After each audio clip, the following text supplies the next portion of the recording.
A man can be destroyed but not defeated. നിങ്ങൾക്കെന്നെ കൊല്ലാം, പക്ഷേ തോൽപ്പിക്കാനാവില്ല.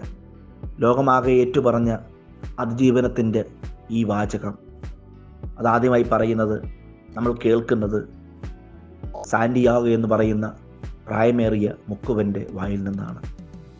നമ്മളത് വായിച്ചത് ഏണസ്റ്റ് ഹെമിംഗ്വേയുടെ old man and the sea എന്നറിയപ്പെടുന്ന ലോക ചരിത്രത്തിലെ സാഹിത്യ ചരിത്രത്തിലെ ക്ലാസിക്കിലൂടെയാണ്.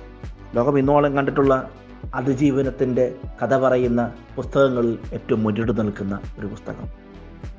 ഒരു നിത്യഹരിതമായൊരു പോരാട്ടത്തിൻ്റെ ചെറുത്തുനിൽപ്പിൻ്റെ കഥ. 1952 ഇറങ്ങിയ ഏണസ്റ്റ് ഹെമിംഗ്വേയുടെ ഏറ്റവും ജനപ്രിയമായതും ആഴത്തിലുള്ള വായന അർഹിക്കുന്നതുമായിട്ടുള്ള, എന്നാൽ കൊച്ചുകുട്ടികൾക്ക് പോലും മനസ്സിലാകുന്നതുമായിട്ടുള്ള ഒരു കഥ, old man and the see. അങ്ങനെ ഒട്ടേറെ പ്രത്യേകതകളും ഒട്ടേറെ ആഴങ്ങളും പരപ്പുമുള്ളത് കൊണ്ടായിരിക്കാം 1953 പുലിസ്റ്റർ പുരസ്കാരവും 1954 നൊബേൽ പുരസ്കാരമൊക്കെ ഈ പുസ്തകത്തിന് ലഭിച്ചത്.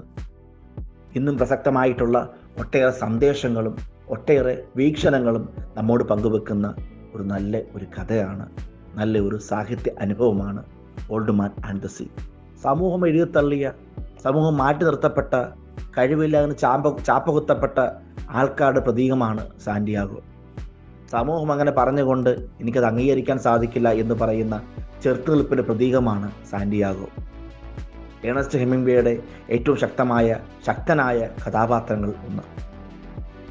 84 ദിവസം ഓരോ ദിവസവും രാവിലെ കടലിലേക്ക് പോയിട്ട് വെറും കൈയോടെ തിരിച്ചു വരുമ്പോൾ, തൻ്റെ ചുറ്റും കൂടി നിന്ന നാട്ടുകാരുടെ പരിഹാസം ഏറ്റുവാങ്ങുമ്പോൾ, ഇനി താങ്കൾക്ക് ഇതിനൊന്നും സാധിക്കില്ല എന്നുള്ള കുത്തുവാക്ക് കേൾക്കുമ്പോൾ നിരാശനാകാതെ പിറ്റേ ദിവസവും രാവിലെ വള്ളവുമായിട്ട് ഇറങ്ങി കടലുമായി മല്ലടിക്കാൻ ശ്രമിക്കുന്ന, കടലിൽ നിന്ന് ഇനിയും എനിക്ക് ഒട്ടേറെ കാര്യങ്ങൾ നേടിയെടുക്കാനുണ്ടെന്ന് വിശ്വസിക്കുന്ന ഒരു പോരാളിയാണ് സാന്റിയാഗോ. കഴിഞ്ഞ 84 ദിവസവും അദ്ദേഹം രാവിലെ കടലിലേക്ക് ഒരു നല്ല മത്സ്യവേട്ടയ്ക്കായി ഇറങ്ങുന്നു. നിർഭാഗ്യയോട് പറയട്ടെ, ആ തുടർച്ചയായി 84 ദിവസവും അദ്ദേഹത്തിന് പറയത്തക്കതായ യാതൊരുവിധ മത്സ്യങ്ങളെയും കിട്ടുന്നില്ല.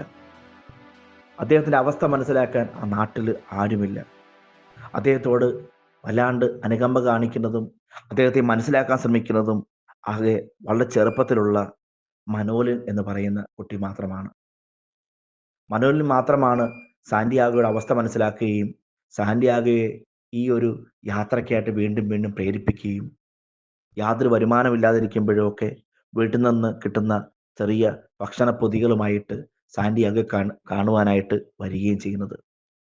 സാന്റിയാഗോ പല ദിവസങ്ങൾ അനുഗമിച്ചിട്ടും പ്രത്യേകിച്ച് ഫലമൊന്നുമില്ല എന്നറിഞ്ഞിട്ടും അവൻ വീണ്ടും വീണ്ടും സാന്റിയാഗോടൊപ്പം പോവുകയാണ്. പക്ഷേ അവന് വീട്ടിൽ നിന്ന് സമ്മർദ്ദം താങ്ങുവയ്യാതെ മറ്റൊരു ബോട്ടിൽ, അവൻ്റെ ജീവിത സാഹചര്യം കൊണ്ട് ബോട്ടിൽ ഫിഷിങ്ങിനായിട്ട് പോകേണ്ടി വരുന്നു. അങ്ങനെ സാന്റിയാഗോ ഒറ്റയ്ക്കാകുകയാണ്.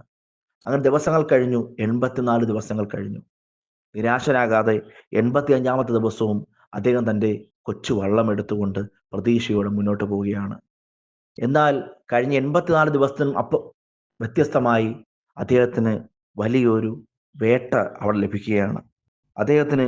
അദ്ദേഹത്തിൻ്റെ വള്ളത്തേക്കാൾ വലിപ്പമുള്ള ഭീമാകാരനായ ഒരു മാർലിൻ മത്സ്യം അദ്ദേഹത്തിൻ്റെ ചൂണ്ടയിലേക്ക് കുരുങ്ങിയിരിക്കുന്നു. അതെ, താൻ കഴിഞ്ഞ 85 ദിവസമായി കാത്തുനിന്ന നിമിഷം വന്നെത്തിയിരിക്കുന്നു. വലിയ ആവേശത്തോടെ, ആഹ്ലാദത്തോടെ അദ്ദേഹം ആ മാർലിൻ മത്സ്യത്തെ കീഴ്പ്പെടുത്താൻ ശ്രമിക്കുകയാണ്.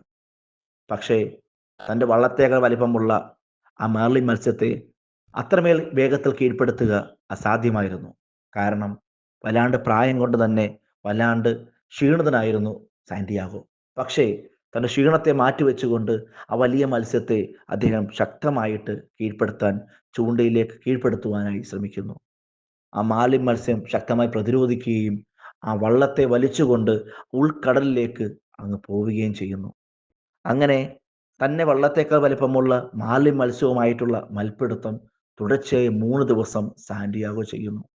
പക്ഷേ സാന്റിയാഗോയുടെ നിശ്ചയദാർഢ്യത്തിൽ, ലക്ഷ്യബോധത്തിൽ ഒക്കെ അവസാനം മാർലിൻ മത്സ്യം കീഴടങ്ങുകയും തൻ്റെ വള്ളത്തിൻ്റെ അടിയിലേക്ക് അതിനെ കെട്ടിയിടാനായിട്ട് അദ്ദേഹത്തിന് സാധിക്കുകയും ചെയ്യുന്നു. പക്ഷേ ഈ പറയുന്ന 3 ദിവസം നീണ്ട മൽപ്പിടുത്തത്തിനൊടുവിൽ ആ മാലിന്യ മത്സ്യത്തിൽ നിന്നുണ്ടാവുന്ന ചോര മത്സ്യത്തിൻ്റെ ശരീരത്തിൽ നിന്ന് ചോര പൊടിഞ്ഞ് പൊടിഞ്ഞ് പൊടിഞ്ഞ് കടലിലേക്ക് പടരുകയും ഏറ്റവും നിർഭാഗ്യം എന്ന് പറയട്ടെ, ആ ചോരയുടെ മണം പിടിച്ചുകൊണ്ട് മാലിന്യ മത്സ്യത്തെ ഭക്ഷിക്കുവാനായിട്ട് വലിയൊരു സ്രാവിൻ കൂട്ടം സാന്റിയാഗോയുടെ വള്ളത്തിനടുത്തേക്ക് ഇരച്ചെത്തുകയും ചെയ്യുന്നു. തന്നാൽ ആവും വിധം ഈ സ്രാവിൻ്റെ ആക്രമണത്തെ പ്രതിരോധിക്കാനായിട്ട് ശക്തമായിട്ട് സാന്റിയാഗോ ശ്രമിക്കുന്നുണ്ട്, അദ്ദേഹത്തെ കൊണ്ട് ആവും വിധം. പക്ഷേ സ്രാവുകൾ തുടരെ തുടരെ തുടരെ വന്നതിൻ്റെ ഭാഗമായിട്ട് അദ്ദേഹം അതിൽ പരാജയപ്പെട്ടു പോവുകയാണ്. അദ്ദേഹം സ്വയം മനസ്സിലാക്കുന്നു, തൻ്റെ വള്ളത്തേക്കാൾ വലിപ്പമുള്ള വലിയ മാംസമുള്ള ആ മത്സ്യം ഇന്നില്ല. മറിച്ച് ആ മത്സ്യത്തിൻ്റെ അസ്ഥികൂടം മാത്രമാണ് തൻ്റെ വള്ളത്തോട് ചേർന്ന് ഇനി ബാക്കിയുള്ളത്. തൻ്റെ 88 ദിവസത്തെ പരിശ്രമവും നിരാശയിലേക്കാണ് പോകുന്നതെന്ന് മനസ്സിലാക്കിയിട്ടും അദ്ദേഹം ഇനി ഞാൻ നാളെ ശ്രമിക്കാം എന്ന ഒരു വിശ്വാസത്തോടെ ആ വള്ളം അദ്ദേഹം കരയ്ക്കിലേക്ക് അടുക്കുകയാണ്. അദ്ദേഹം കരയിലെത്തുമ്പോൾ അവിടെ ആരെയും കാണുന്നില്ല. വള്ളം കരയിൽ അടുപ്പിച്ചതിന് ശേഷം അദ്ദേഹത്തിൻ്റെ വീട്ടിലേക്ക് പോകുന്നു.